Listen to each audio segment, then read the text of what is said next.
महाराज परीक्षित ने पूछा है, महाराज आने वाला युग कलयुग है, कहीं लोग इस लीला का अनुगमन करने लगे तो?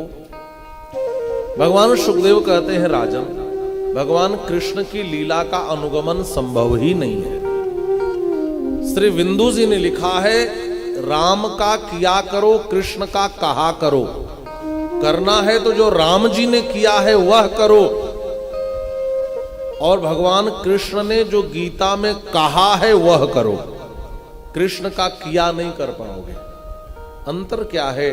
राम जी की लीला मानवीयता के धरातल पर संपन्न हुई है और भगवान कृष्ण की लीला ईश्वरता के धरातल पर संपन्न हुई है। 6 दिन की अवस्था में उन्होंने पूतना का वध कर दिया अपने छठी के दिन। 6 दिन का बालक आज अपने मुख पर बैठी मक्खी को नहीं मार पाता, पूतना को मार पाएगा?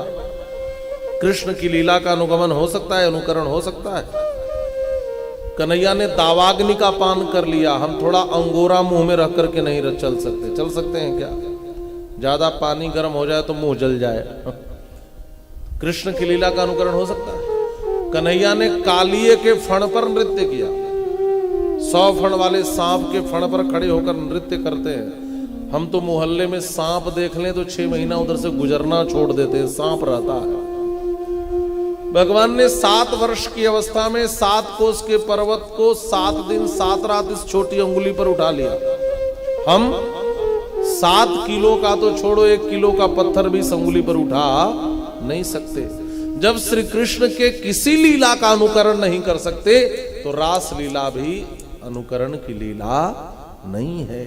रास लीला अनुचिंतन की लीला है, रास लीला अवबोधन की लीला है, रास लीला मनन की लीला है, रास लीला श्रवण की लीला है, रास लीला अनुकरण और अनुगमन की लीला नहीं है।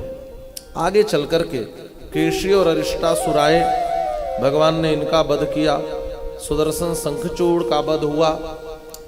तब कंस ने श्री कृष्ण को लेने के लिए अक्रूर जी को भेजा।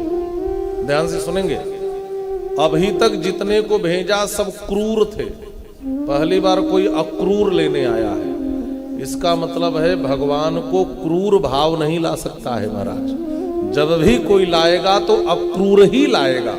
जब तक जीवन की क्रूरता नहीं मिटेगी, जब तक हृदय की क्रूरता समाप्त नहीं होगी, तब तक हम भगवान को लाने में समर्थ नहीं हो सकते।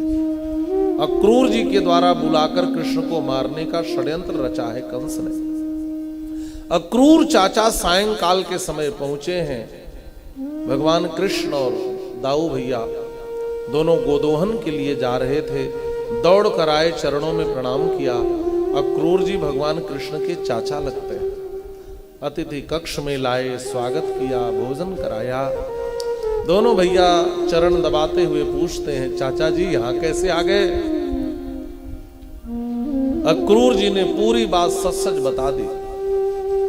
कंस आपको मारना चाहता है। उसने रंगशाला का आयोजन किया जिसमें बड़े बड़े पहलवानों को बुलाया है। मेला देखने के लिए बुलाना एक बहाना है, वस्तुतः आप दोनों भाइयों को मार करके मिटाना है। कन्हैया ने कहा, चाचा जी कौन किसको मारेगा वो तो समय बताएगा, लेकिन यह बात आप मेरे बाबा से और मैया से मत कह देना, नहीं ये कन्हैया कभी भी वृंदावन से मथुरा नहीं जा पाएगा।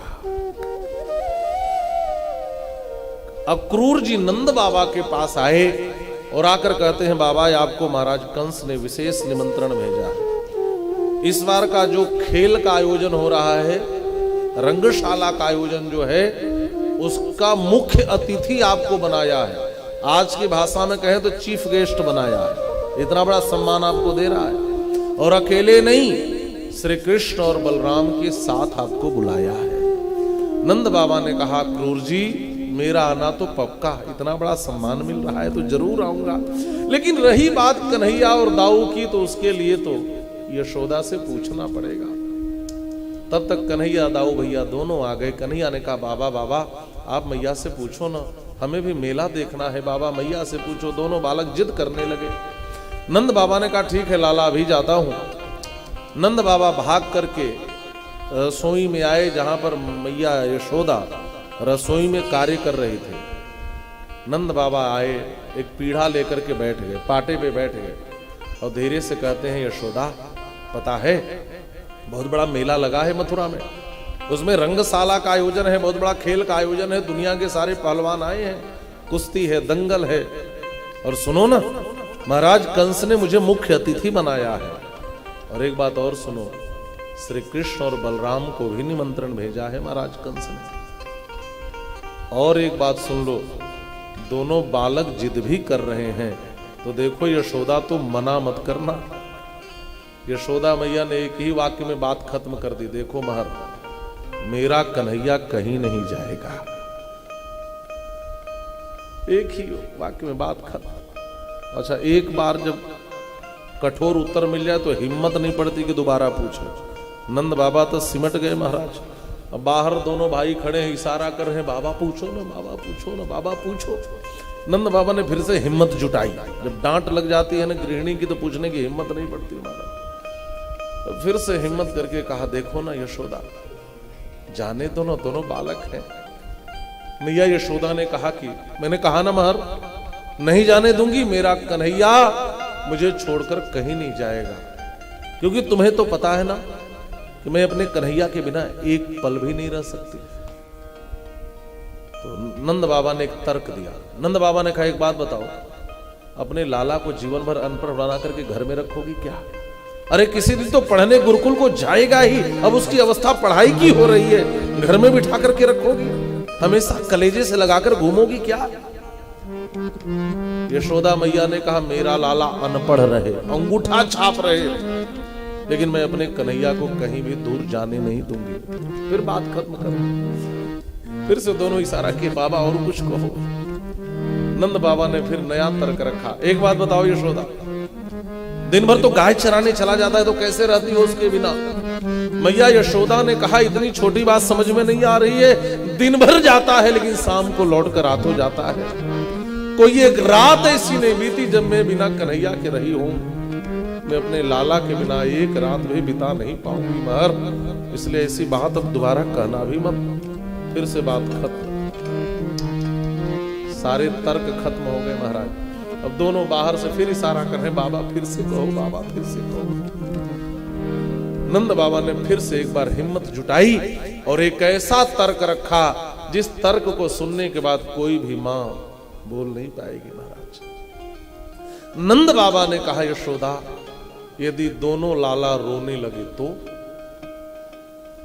यदि दोनों रोने लगे, जाने नहीं दोगी तो फिर? कोई भी मां अपने बालक की आंख में आंसू नहीं देख पाती। इस तर्क को सुनकर यशोदा मैया चुप हो गई। कन्हैया ने समझा, अब यही अवसर है। मैया के हृदय में वात्सल्य जग चुका है। दौड़ कर आए और कंधे से लिपट गए। आगे से कन्हैया लटक गए, पीछे से दाऊ भैया लटक गए और मैया की ठुड्डी उठाकर, मैया मैया मुझे जाने दे, मैया मुझे जाने दे, मैया मुझे मेला देखने, मैया मुझे जाने दे, मैया मुझे मत रोक, मैया जाने दे। मैया यशोदा ने अपने हृदय पर पत्थर रख लिया, अपने हृदय को कठोर कर लिया। देख मैया, तू नहीं जाने देगी ना तो मैं कभी चुप नहीं होऊंगा, केवल रोता रहूंगा मैया। अभी मैं रोना शुरू कर दूंगा। और मेरी भोली मैया, तो मेरे आंखों में आंसू नहीं देख पाती ना, मैं रोना शुरू कर दूंगा।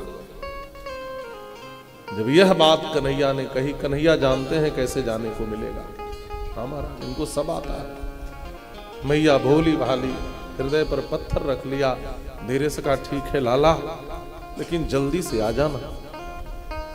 आप सबको पता है अब कन्हैया वापस कभी वृंदावन नहीं आएंगे, इसके बाद कभी वापसी नहीं होती।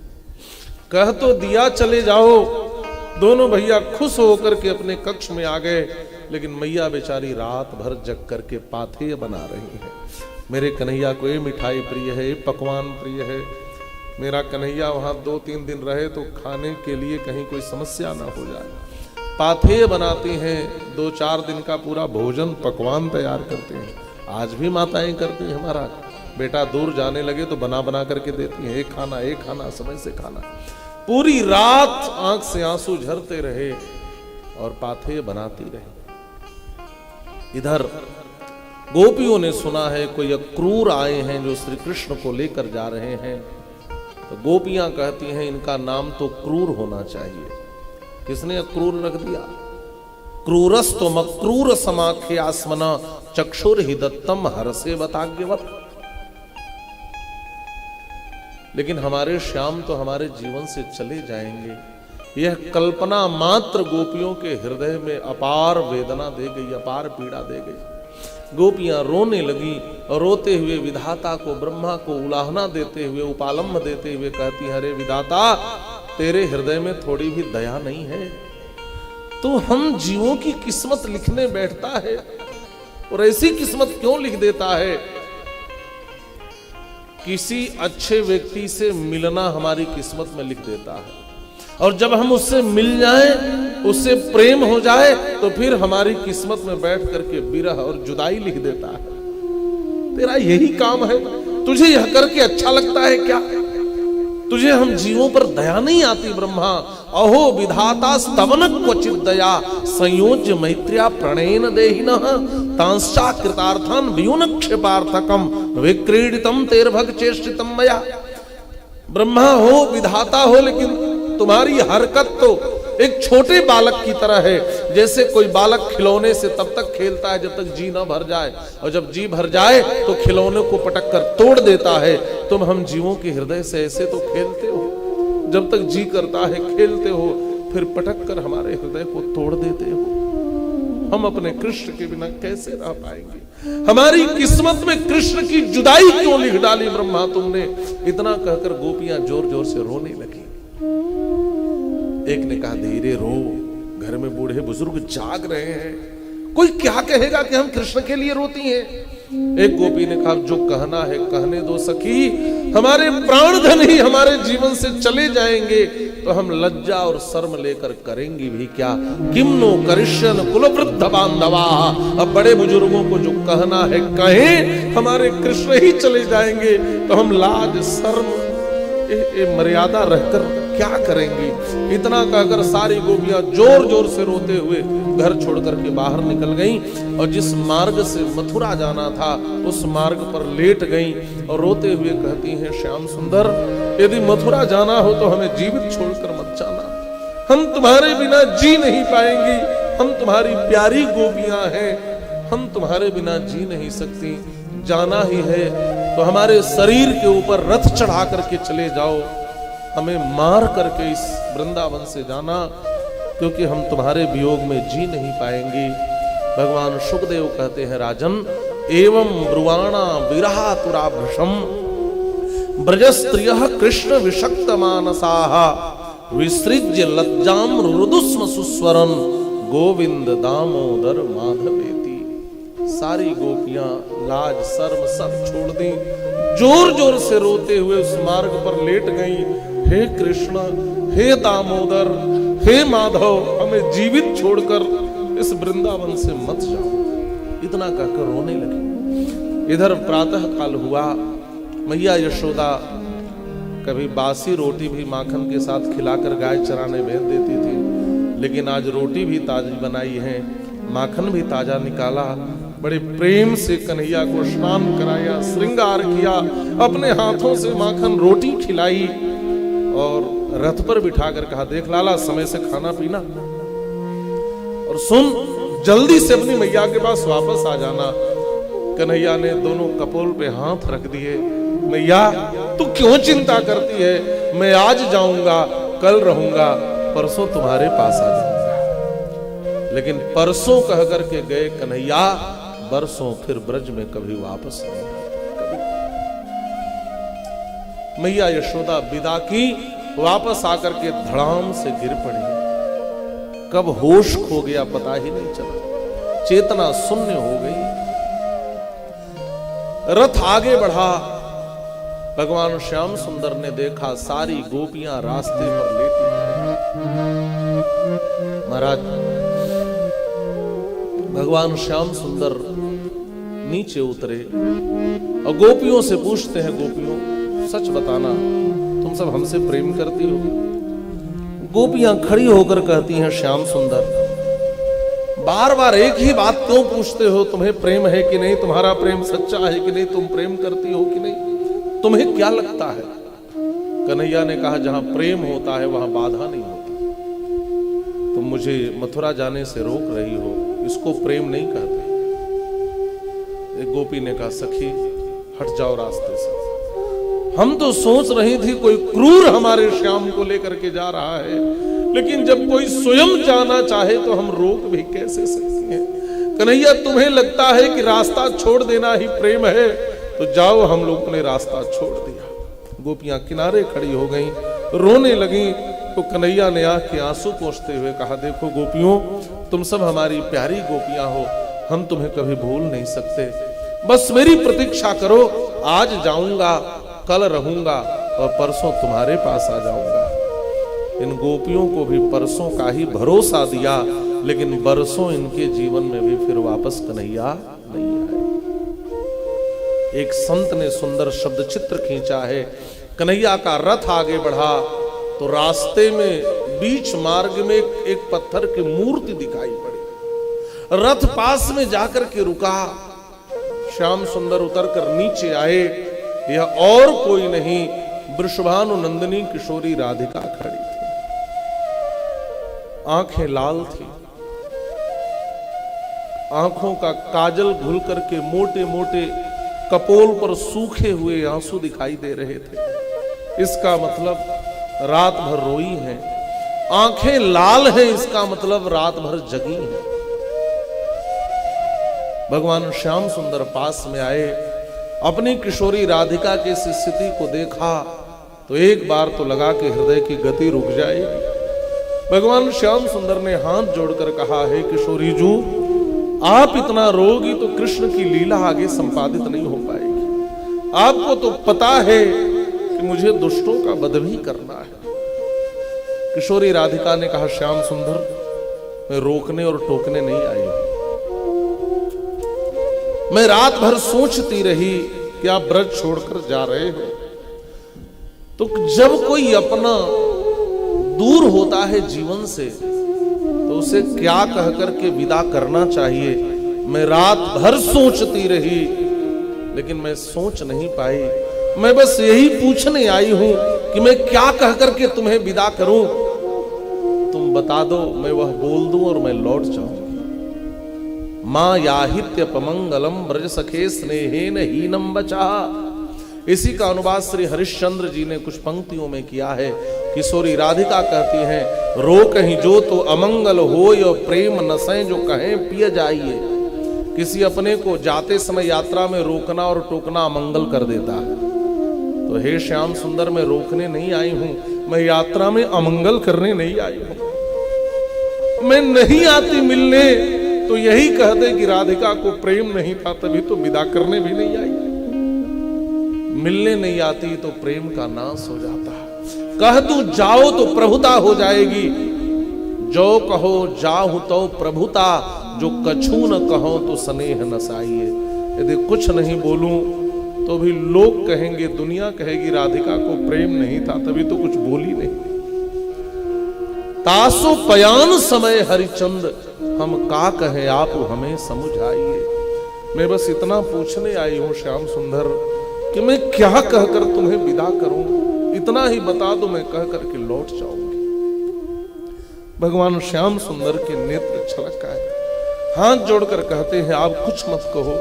आप कुछ बोल दोगी तो कृष्ण कभी मथुरा नहीं जा पाएगा। आप कुछ मत कहो।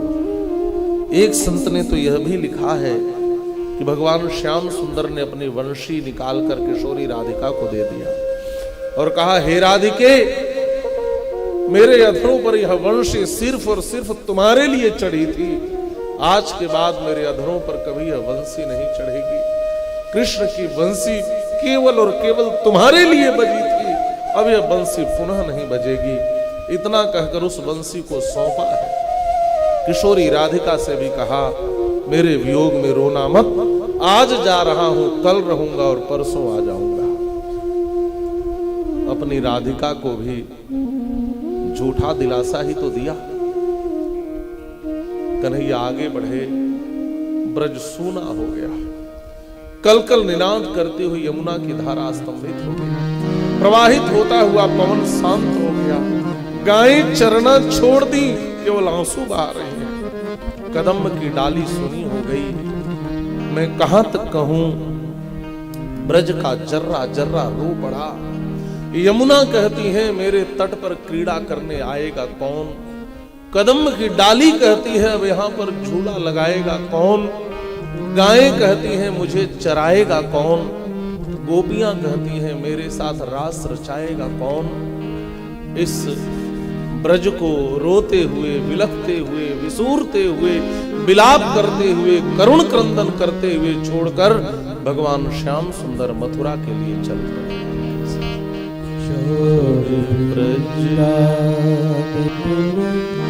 कुंज यमुना पुलिने,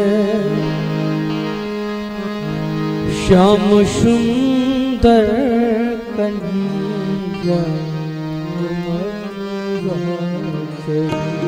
चोरिंदा विपिन कुंज यमुना पुलिन, श्याम मथुरा चले, श्याम मथुरा चले। चोरिंदा विपिन कुंज यमुना पुलिन, श्याम मथुरा चले, श्याम मथुरा चले। चोरिंदा विपिन यमुना पुलिन, श्याम मथुरा चले, श्याम मथुरा चले।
कन्हैया चले, वाले रोए हमारे कन्हैया चले। चोर शब से लगन, प्राण तन मन हरन, चोर शब से लगन, प्राण तन मन हरन, श्याम मथुरा चले, श्याम मथुरा चले, श्याम मथुरा चले, श्याम मथुरा चले, श्याम मथुरा चले, श्याम मथुरा चले। भगवान श्याम सुंदर रोते विलखते विशूरते ब्रजवासियों को छोड़कर मथुरा चले। रास्ते में अक्रूर जी को दर्शन देकर अपने ईश्वरत्व का बोध कराया। अक्रूर जी मथुरा पहुंचकर जहां नंद बाबा रुके थे उस शिविर में कन्हैया को पहुंचाते हैं। महाराज कंस को जाकर सूचना देते हैं, महाराज मैंने आपका कार्य कर दिया, श्री कृष्ण और बलराम को मथुरा ले आया। उधर कन्हैया नगर दर्शन के लिए अपने बाल सखाओं के साथ मथुरा में प्रवेश करते हैं। मथुरा वासियों ने सुना श्री कृष्ण आए हैं तो मथुरा वासी दौड़ पड़े भगवान श्याम सुंदर का दर्शन करने के लिए। जैसे राम जी मिथिला में नगर दर्शन के लिए गए तो धाये धाम काम सब त्यागी, मनहु रंक निधि लूटन लागी। सब दौड़े महाराज, चले सकल गृह काज बिसारी, बाल जुबान जरठ नर नारी, सब दौड़ रहे, यहां भी सब दौड़े। खूब माला पहनाया गया भगवान श्याम सुंदर को। बाल सखा कहते हैं कन्हैया तू सज धज करके आया है, सारी माला तेरे ही गले में पड़ रही है, हमें तो कोई कुछ पहना ही नहीं रहा, क्योंकि हम भी अच्छे वस्त्र पहन कर आए होते तो हमारे गले में भी माला पड़ती। कन्हैया ने कहा अच्छा वस्त्र दिलाता हूं। एक कंस का रजक जो नए वस्त्रों को रंग करके धुल करके प्रेस करके महाराज कंस को देने जा रहा था। कन्हैया ने कहा मामा जी राम राम रुक जाओ जरा, इन वस्त्रों को हमें दे दो। हमारा जो कंस का रजक था उसका दिमाग चढ़ा हुआ था, उसने बड़ी उल्टी बात कही। उसने कहा ईदृशान्नेव वासांसी नित्यम गिरिचरे बना, पहाड़ और जंगलों में रहने वालों तुम राजा के वस्त्र पहनोगे। आज की भाषा में कहें तो अरे जंगली तुम राजा के वस्त्र पहनोगे। इतना बुरा लगा ब्रजवासियों को कि हमें जंगली कह रहा है कन्हैया। कन्हैया ने कहा अभी बताता हूं। रजकस्य कराग्रेण सिरह कायाद पातयत, एक ही थप्पड़ मारा कान के पास, उसकी गर्दन कट करके अलग हो गई। कहा वस्त्र पहन लो। बात तो सही थे तो जंगली ही, राजा के वस्त्र तो कभी देखे नहीं थे। चौबंदी निकाली, उसमें पांव डाल लिया, नीचे का वस्त्र निकाला, उसमें हाथ डाल लिया, उल्टा पलटा पहनकर चलने लगे। एक दर्जी था मथुरा का, उसको बड़ी दया आई। उसने कहा देखो तो बच्चे प्यारे प्यारे हैं लेकिन कपड़ा पहनने नहीं आ रहा है। उसने कन्हैया से कहा लाला सबके साइज का सिल करके पहना दूं। कन्हैया ने कहा ऐसा ही करो। वो मथुरा का सबसे बड़ा टेलर था, हजारों दर्जी काम करते थे, सबका नाप लिया, तुरंत काटा, तुरंत सिला और पहना दिया। भगवान बड़े प्रसन्न हो गए दर्जी पर। भगवान ने कहा जाओ कलयुग में खूब फलोगे फूलोगे, एक पैंट की सिलाई 2000 भी मांगोगे तो लोग खुशी खुशी दे देंगे। भगवान ने आशीर्वाद दिया, लोग खुशी खुशी देने लगे महाराज। एक सुदामा नाम का माली है। देखिए भगवान श्री कृष्ण की लीला में 3 दामा हैं। ये जो मथुरा के सुदामा हैं इनका भी चरित्र बड़ा विचित्र है। ये साधारण भक्त नहीं है, यह मालाकार है, माली हैं सुदामा जी। लेकिन ये सबको फूल और माला नहीं देते। कोई कहे मुझे घर सजाने के लिए माला दे दो, नहीं देते। कोई कहता विवाह का स्टेज सजाने के लिए दे दो, नहीं देते। कोई कहते और दुनिया के काम के लिए माला फूल दे दो, नहीं देते। कोई कहता ठाकुर जी के श्रृंगार के लिए दे दो, तो खुशी खुशी दे देते।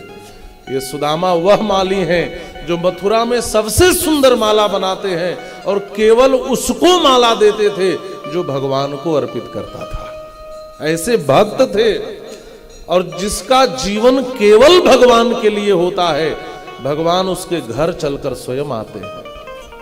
यहां भागवत में लिखा है ततः सुदामनो भवनम मालाकारस्य जगमतो, भगवान स्वयं इस मालाकार के घर में चल करके आए और दरवाजा खटखटाया। भैया सुदामा जी दरवाजा खोलो। भीतर से आवाज आई क्या चाहिए? कन्हैया ने कहा माला चाहिए। यहां माला नहीं मिलेगा। अरे हमने तो सुना है सबसे सुंदर माला बनाते हो। कहा माला तब मिलेगा जब वादा करो कि श्री कृष्ण को पहनाओगे। कन्हैया ने कहा दरवाजा तो खोलो। उसने दरवाजा खोला तो देखा आज तो भाग्य ही जग गया, साक्षात श्री कृष्ण ही द्वार पर खड़े हैं महाराज। और सुदामा माली ने इतना सुंदर सजाया है ठाकुर जी को, कई कई प्रकार के मालाओं से सभी बाल सखाओं को। भगवान माली को खूब आशीर्वाद दिया और फिर आगे बढ़े। एक सैरंध्री कर्म करने वाली त्रिवक्रा, 3 जगह से टेढ़ी, कुब्जा, कुबड़ी, कई प्रकार का चंदन अंगराग बना करके जा रही थी। कन्हैया ने कहा सुंदरी जी जरा सुनो। इस मथुरा में पहली बार किसी ने सुंदरी कहा था। उसने पलट कर देखा एक सुंदर श्यामल सा सलोना सा एक लाला खड़ा है और मुझे सुंदरी संबोधन कर रहा है। उसके आंखों में आंसू आ गए। धीरे से कहा इधर आओ लाला, तुझे मैं सुंदरी दिख रही हूं? तो मुझे कुब्जा कहता तो बुरा नहीं लगता, त्रिवक्रा कहता बुरा नहीं लगता, कुबड़ी कह देता बुरा नहीं लगता, जो सारी दुनिया कहती है। मुझ कुबड़ी को सुंदरी कहना मेरा उपहास करते हो? कन्हैया ने कहा नहीं नहीं, मैं उपहास करने वाला व्यक्ति नहीं हूं। और सुनो, मैं वह भी नहीं हूं जो शरीर की सुंदरता देखता है, मैं तो वह हूं जो मन की सुंदरता देखता है। तुम्हारा मन बड़ा सुंदर है। इतना कहा तो उस कुबड़ी की आंखों में आंसू आ गए। लाला तू कितना सुंदर है, तू सच में मेरा मन देख सकता है? कन्हैया ने कहा हाँ, तुम्हारा मन बड़ा सुंदर है। उसने चंदन कन्हैया के मस्तक पर लगाया, शरीर में अंगराग लगाया। उसने कहा मैं कंस की दासी हूं, दास्यास में हम सुंदर कंस सम्मता त्रिवक्र नामा यनुलेप कर्मणि। मैं इतना सुंदर चंदन बनाती हूं कि मैं जब तक चंदन न लगाऊं महाराज के दिन की शुरुआत ही नहीं होती। मेरा जीवन बीत गया लेकिन मेरा सैरंध्री कर्म सफल नहीं हुआ। लाला आज तुझे यह अंगराग लगा करके लग रहा है कि मेरा सैरंध्री कर्म सफल हो गया है, मेरा जीवन धन्य हो गया। भगवान ने कहा सुंदरी कहा है तो सुंदरी बनाना भी पड़ेगा। ध्यान से सुनेंगे। राम जी जब वन में गए तो दो स्त्रियां मिली अरण्य कांड में, एक सुर्पणखा एक मां शबरी, दोनों का नाम सौ से ही है। सुर्पणखा सुंदरी बनकर के आई, राम जी ने देखा भी नहीं, और माता शबरी वृद्धा थी, लेकिन राम जी ने उनको सुंदरी संबोधन किया। कह रघुपति सुनु भामिनी बाता, मानो एक भगति करनाता। जनक सुता कई सुधी भामिनी, जानी कहु करिबर गामिनी। भामिनी माने होता है सुंदरी। किसी ने राम जी से कहा सुर्पणखा सुंदरी थी, सुंदरी आपने नहीं कहा। ए बुढ़िया, ए शबरी, मां के सदृश है, आप इसको सुंदरी संबोधन कर रहे हो। राम जी कहते हैं जो शरीर से बनावटी सुंदरता लेकर के आए, मेरी दृष्टि में वह सुंदर नहीं है। जिसके हृदय में भक्ति होती है, मेरी दृष्टि में वह परम सुंदरी होती है। और शबरी के हृदय में भक्ति थी महाराज। भगवान ने नवधा भक्ति की विवेचना भी की है। भगवान ने इस कुब्जा को सुंदरी बना दिया और आगे बढ़े। उस धनुष को तोड़ दिया जिस धनुष को कोई हिला डुला नहीं सकता था। धनुष देने वाले ने कंस से कहा था इस धनुष को कोई हिला डुला नहीं सकता, तोड़ना तो दूर की बात, और महाराज जो इस धनुष को तोड़ेगा वह तुम्हें नहीं छोड़ेगा, समझ लेना वही तुम्हारी मौत है। सुना कंस ने, धनुष टूट गया। रात भर नींद नहीं आई, भयानक सपना देखा, सपने में मृत्यु के लक्षण दिखे। अब सब लिखा है यहाँ पर। प्रातः काल होते कोलियापीड़ हाथी के महावत को बुलाया, कहा सुनो वह दोनों भीतर ना आने पाए। उसने कहा महाराज मेरा हाथी मर्डर स्पेशलिस्ट है, जाने कितनी हत्या कर चुका है, मैंने सुपारी लिया है तो इस काम को भी अंजाम दूंगा, चिंता मत करें। और कन्हैया अपने भैया और बाल सखाओं के साथ रंगशाला में आ रहे थे। रास्ते में कोलियापीड़ ने बाधा डाली, भगवान ने उसे यम सदन पहुंचा दिया। यम सदन माने यम नियमई साध्यतेत यम सदम, सदन माने अपने धाम को ही पहुंचा दिया। हाथी के दांत उखाड़ लिए, यह विरोचित कार्य है। दांत लेकर के रंगशाला में प्रवेश किए। जिसकी जैसी भावना थी भगवान को उस रूप में देखा। जाकी रही भावना जैसी, प्रभु मूर्ति देखी तिन तैसी। मल्ला नाम असृन ऋणाम नरवरः, स्त्रीणाम स्मरो मूर्तिमान। जो पहलवान थे भगवान को पहलवान के रूप में देखा, जो स्त्रियां थी वो उन्होंने कामदेव के रूप में देखा, जो मनुष्य थे उन्होंने राजा के रूप में देखा। गोपानाम स्वजनो सताम क्षतिभुजाम, जो गोप थे वो स्वजन के रूप में देखे, नंद बाबा आदि। लेकिन एक महत्वपूर्ण शब्द है, शास्ता स्वपित्रोह शिशु, और पिता ने शिशु के रूप में देखा, माता पिता ने। अब प्रश्न उठता है माता पिता कहां से देख रहे थे? गोप कह करके तो नंद बाबा का बोध करा दिया, लेकिन ये वसुदेव जी और मां देवकी कहां से देख रही थी? देखो ये जो रंगशाला की दीवाल है ना, इसके उस पार कारागार था कंस का और इधर रंगशाला थी। जैसे ही भगवान श्याम सुंदर रंगशाला में प्रवेश किए, वैसे कृष्ण के जय घोष से पूरा रंगशाला गूंज उठा। बोलिए श्री कृष्ण चंद्र भगवान की जय। और जब कृष्ण के नाम का जय घोष होने लगा, चारों तरफ आनंद छा गया। जब कृष्ण के नाम का जय घोष होने लगा तो वसुदेव जी और मैया देवकी दोनों के कान जेल में ही खड़े हो गए। वसुदेव जी ने कहा लगता है मेरा लाला आ गया। देवकी मैया ने कहा लगता तो यही है। ये हर्षद ध्वनि बता रही है ये जयत ध्वनि बता रही है, ये आनंदत ध्वनि बता रही है कि हमारा लाला आ गया। देवकी जी ने कहा कि मुझे अपने लाला के दर्शन करने हैं। वसुदेव जी ने कहा चिंता मत करो, मैं दर्शन कराऊंगा। एक झरोखा बना हुआ था, एक ही झरोखा था उस जेल में, और वो झरोखा उधर से रंगशाला की ओर था। वसुदेव जी ने कहा देवकी सुनो, मैं दीवार से लगकर खड़ा होता हूं, तुम मेरी पीठ पर खड़ी हो जाओ और पीठ पर खड़ी होकर के अपने लाला का दर्शन कर लो। मां देवकी वसुदेव जी के पीठ पर खड़ी होती हैं और जब वहां से झांका है, अपने कन्हैया को देखा है, तो भगवान सुखदेव कहते हैं शास्ता स्वपित्रो शिशु, कन्हैया वैसा ही शिशु के रूप में दिखा जैसा मां देवकी ने उस दिन जन्म लेने के बाद कन्हैया छोटा सा था, दूध पिलाकर भेजा था। अपनी मां को और अपने पिता को उसी शिशु के रूप में दिखाई दे रहे। मां देवकी की आंखों से झरझर आंसू गिरने लगे। वसुदेव जी ने पूछा कैसा लग रहा है? कहा वही आंखें हैं, वही घुंघराले बाल है, सब कुछ वैसा ही है। हाँ हाँ हाँ, वही लाला है, मेरा कन्हैया है। अब वसुदेव जी कहते हैं देवकी मुझे भी देखना है। देवकी मैया ने कहा मैं तुम्हें भी दिखाऊंगी। वसुदेव जी ने कहा देवकी कैसे दिखाओगी? तो देवकी मैया ने कहा तुम मेरे पीठ पर खड़े हो जाओ। वसुदेव जी ने कहा अरे देवकी अब तुम बूढ़ी हो गई हो, मेरे भार को संभाल नहीं पाओगी। मां देवकी ने कहा बात तो सच है, संभाल नहीं पाऊंगी, लेकिन आज मैं पूरी कोशिश करूंगी कि तुम्हारे भार को उठाऊं और भगवान का दर्शन कराऊं। मां देवकी दीवार से चिपक कर खड़ी होती है लगकर, और श्री वसुदेव जी मां देवकी के पीठ पर खड़े होते हैं, उस भार को सहती हैं। और वसुदेव जी ने दर्शन किया है, उनकी आंखों से भी झरझर झरझर आंसू गिरने लगे। भगवान सुखदेव ने इन सारे चित्रों को खींचा है महाराज, अद्भुत वर्णन है। मृत्योर भोज पतेर विराट विदुषाम, भगवान सुखदेव कहते कंस को साक्षात मृत्यु के रूप में दिखाई दिए, और अविदुषाम विराट, मानस में विदुषण प्रभु विराट में दिखा, लेकिन भागवत में मानस में विद्वानों को विराट रूप में दिखाई दिए, और भागवत में मूर्खों को विराट रूप में दिखाई दिए। ये अंतर है। अविदुषाम विराट, तत्वम परम योगी नाम, योगियों को परम तत्व के रूप में दिखाई दिए। मतलब जिसकी जैसी भावना थी वैसा देखा लोगों ने। दोनों भैया प्रवेश किए, चाणूर ने मुष्टिक ने ललकारा, कन्हैया कूद पड़े, कन्हैया ने चाणूर का वध किया, दाऊ भैया ने मुष्टिक का वध किया, सल तोशल कूट तीनों कूद पड़े, कन्हैया ने सल को मारा, दाऊ भैया ने तोशल को मारा। तब तो कूट नाम का पहलवान आ गया, कन्हैया ने कूट को भी कूट दिया।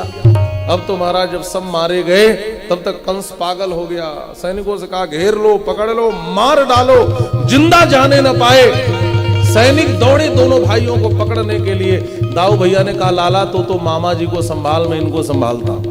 दाऊ भैया अकेले सैनिकों से भिड़ गए, और कन्हैया पूछे मंच पर बैठा था कंस, वहीं पकड़कर कंस के केस को पकड़ा और ऐसा पटका कि कंस का उद्धार कर दिया। बोलिए कंस भंजन भगवान की जय। देखिए और अवतारों में रावण आदि तो भगवान से लड़े भी हैं, लेकिन यहाँ भगवान सुखदेव कहते हैं भयात कंस है, तो भय से ही मर गया था महाराज, ये लड़ा भिड़ा नहीं, इतना डरा हुआ था कि ये तो आधा पहले ही मर चुका था, एक ही पटकनी में खत्म हो गया। मरने के बाद भी कन्हैया इसके केश को पकड़कर घसीटते रहे। प्रगृह्य केसेषु चलत किरीटम निपात रंगो परितुंग मंचात। दाऊ भैया ने कहा लाला मर गया छोड़ दे, लेकिन कन्हैया का क्रोध ही शांत नहीं होता, घसीटते जाते हैं, घसीटते जाते हैं। तब दौड़ करके हाथ से छुड़ाया। क्यों? कन्हैया ने कहा इसने मेरी मां देवकी के केस पकड़े थे। एक बात कहूं, स्त्रियों का केस पकड़ करके प्रताड़ित करना यह भगवान को सहन नहीं होता। कभी भी किसी घर में किसी स्त्री का केस खींच करके कभी प्रताड़ित नहीं करना चाहिए, यह महाजघन्य अपराध है महाराज। मैं इतिहास का 3 उदाहरण देता हूं। 3 लोगों ने स्त्री के केस खींचे थे। रावण ने मां जानकी के केस खींचे थे। भगवान राम के रूप में पहुंचे हैं लंका में, और रहा न को कुल रोवनिहारा, रावण के कुल खानदान में रावण का कोई मतावलंबी रोने वाला भी नहीं बचा, ऐसा संहार किया है महाराज। दुशासन ने भगवती द्रौपदी के केस खींचे थे, भगवान कृष्ण ने कौरवों का विनाश करा दिया। इस कंस ने मां देवकी के केस खींचे थे, भगवान ने कंस को मिटा दिया।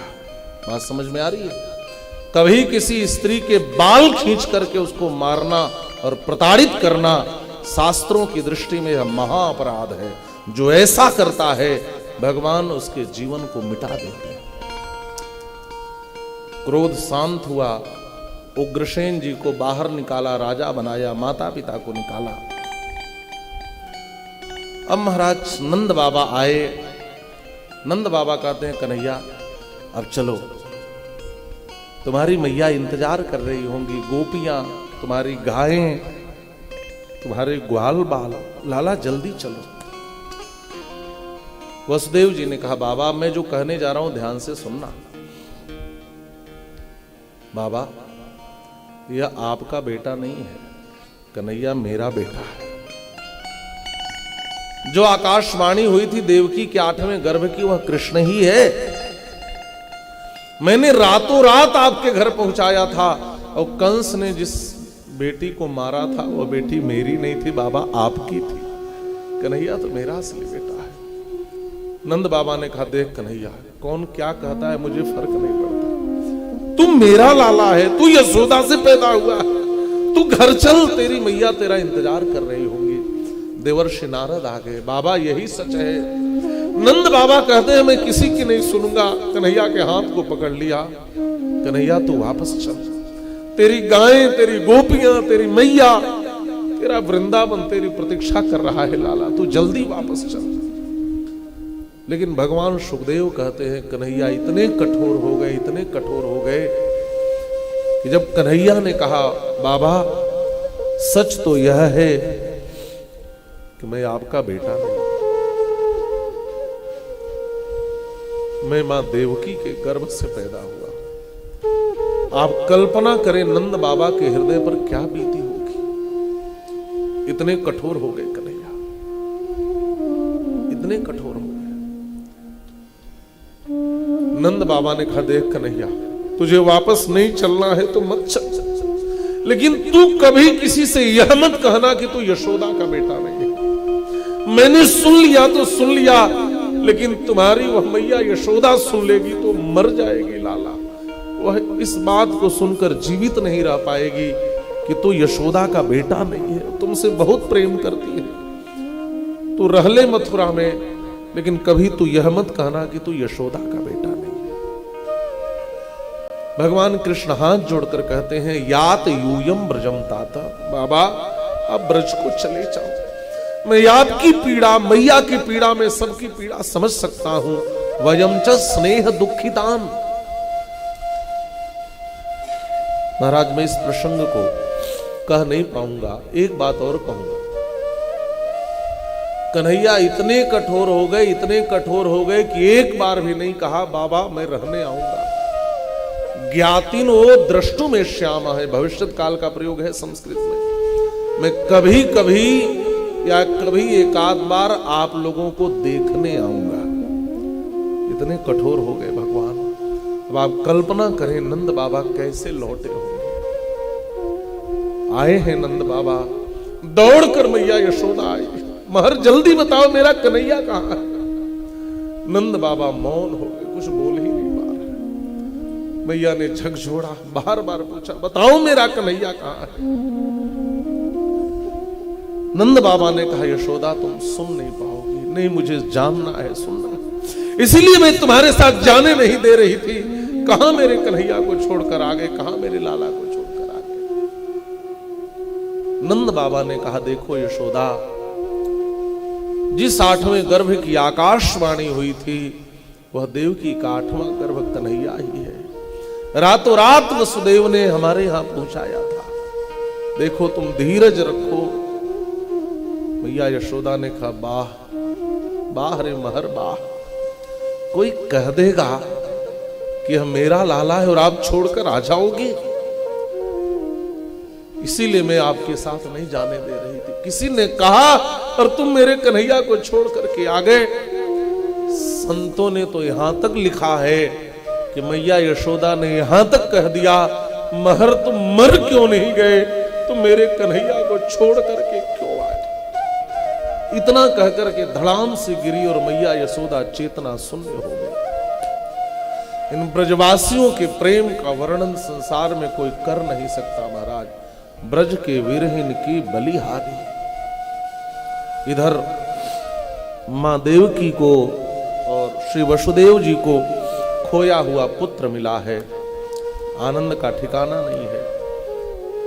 उज्जैन में ऋषि शांदीपनी के यहां पढ़ने के लिए भेजा। यहीं पर सुदामा जी से मित्रता हुई, अल्पकाल विद्या सब आई, दीक्षांत समारोह हुआ, गुरु दक्षिणा में मृत पुत्र को सौंपा है और कन्हैया वापस आए। एक दिन मथुरा में बैठकर ब्रज की ओर देख रहे थे, तो कन्हैया के आंखों से झरझर आंसू टपक रहे थे। उसी समय उद्धव जी आए हैं। कृष्णस्य दयितः सखा, कृष्ण के सबसे प्रिय मित्र हैं। वृष्णि नाम प्रवरो मंत्री, कृष्णस्य दयितः सखा, शिष्यो बृहस्पति साक्षात उद्धव बुद्धि सत्तम। ये बृहस्पति के शिष्य हैं, परम बुद्धिमान है, बुद्धि सत्तम है। कन्हैया की आंखों में आंसू देखकर पूछते हैं, कन्हैया क्यों रो रहे हो। कन्हैया ने हृदय खोल कर रख दिया। देखिए, हृदय में जब पीड़ा हो, दर्द हो, टीस हो और कोई अपना मिलता है तो व्यक्ति हृदय खोल करके रख देता है। कन्हैया ने पूरी बात कह दी।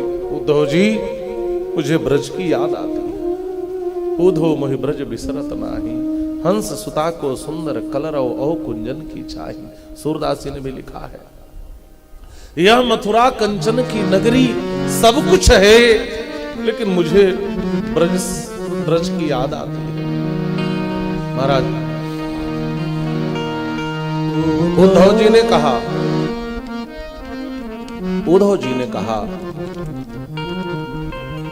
कन्हैया आप तो ईश्वर हो, आप परमात्मा हो, आप ब्रह्म हो।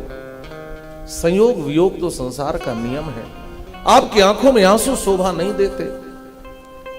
कन्हैया ने कहा, उद्धव तुम तो बड़े ज्ञानी हो, तुम एक बार ब्रज चले जाओ, यह बात लोगों को समझाए आओ कि संयोग वियोग संसार चक्र का नियम है। और जैसे मुझे कह रहे हो मैं ईश्वर हूं, हमें इन चीजों से ऊपर उठना चाहिए, तो जाकर ब्रजवासियों को समझा दो कि मैं ईश्वर हूं और मुझे स्मरण न किया करें। उद्धव जाओ, गच्छोद्धव ब्रजम सौम्य पित्रो नो प्रीतिम आवह। सबको समझाना, मेरे माता पिता को गोपी नाम मद वियोग आधिम मत संदेशर विमोचय, कह देना मैं उनका संदेश लेकर आया हूं, मेरे संदेश को सुना दो, कोई मुझे याद न करे। उद्धव जी ब्रज पहुंचे हैं। नंद बाबा ने बड़ा स्वागत किया, सेवा करी। सेवा तो इतनी की कि ऐसा लगा जैसे मेरा कन्हैया आ गया। आप जिससे प्रेम करते हैं ना, उसका कोई आ जाए तो लगता है वही आ गया। ये प्रेम की दुनिया का नियम है महाराज। प्रेमास्पद की एक वस्तु मिल जाए तो ऐसा लगता है कि प्रेमास्पद ही मिल गया। किसी की पंक्ति है ना कि महबूब की हर चीज महबूब होती है।